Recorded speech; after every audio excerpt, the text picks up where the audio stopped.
यंदा लोकसभेत आपण कोणाच्या पाठीशी उभे राहणार? उद्धव बाळासाहेब ठाकरे यांचे उमेदवार संजय बापू देशमुख यांच्या मागे।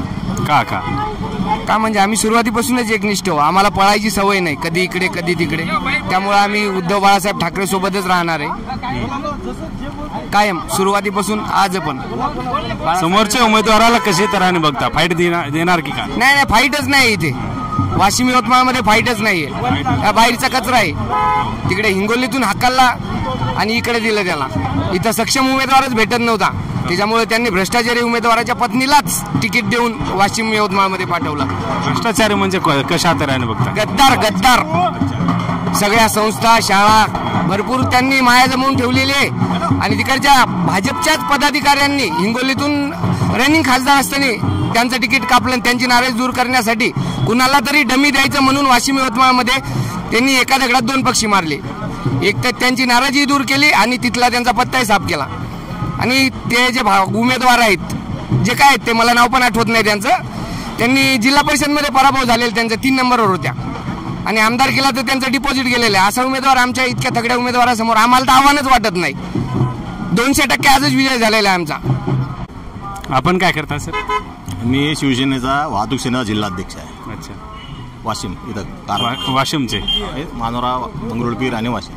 आपण संजय देशमुख कडे का आले की संजय राठोड कडे का गेले नाही? पहिल्यापासून शिवसेनेचे निष्ठावंत कार्यकर्ते आहेत, पण काही आमदार तिकडे गेले, आमदार जास्त खासदार तिकडे आहेत। आता मला सांगा, जनतेला त्यांना निवडून कशासाठी दिलं? त्यांच्यावर विश्वास केला की ते काहीतरी करतील त्यांच्या विभागामध्ये, पण त्यांना काय केलं? आखरी करप्शन केलं आणि पळून गेले।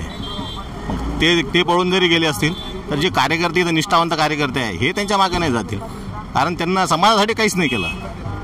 जे करेल त्याच्याच मागे आम्ही राहू, बस एवढंच बोलतो। आणि संजय भाऊ देशमुख निवडून येतील याला काही म्हणजे सांगायचे विषयच नाही। जनतेच्या मनापासून त्यांना निवडून आणायचं आहे आणि त्यांना गद्दारांना यावेळेस धडा शिकवायचा आहे, बस। बोला काका, काय करताय आपण? मी माजी सरपंच इंजुरी मी बरेच म्हणजे 25-30 वर्ष झाले या काँग्रेसचं काम करतो मी। काँग्रेसचे कार्य? काँग्रेसचं काम तरी आपल्याला हे भाजपच पटत नाही आपल्याला। का पटत नाही, त्यानं म्हणे कास्तकाराचे फार हाल केले। त्यानं जे काँग्रेसच्या काळातनी 7,000 12,000 कापूस खपत होता, ते याच्या काळात 10 वर्षांनी त्याचा कापूस आमचा 6,500 आला। आणि सोयाबीन काँग्रेसच्या काळात 6,000 5,000 रुपये खपत होतं, हे 4,000वर आणलं। आम्ही याला पुन्हा झालती मतदान करणार नाही। आणि जे हे आयात केलेले आहे ताई, हे ताई मतदान घ्यायसाठी झालेली आहे, विकास करासाठी आली नाही, विकास करासाठी नाही। एवढं बोलून माझे 2 शब्द बंद करतो। बोलता बोला सर।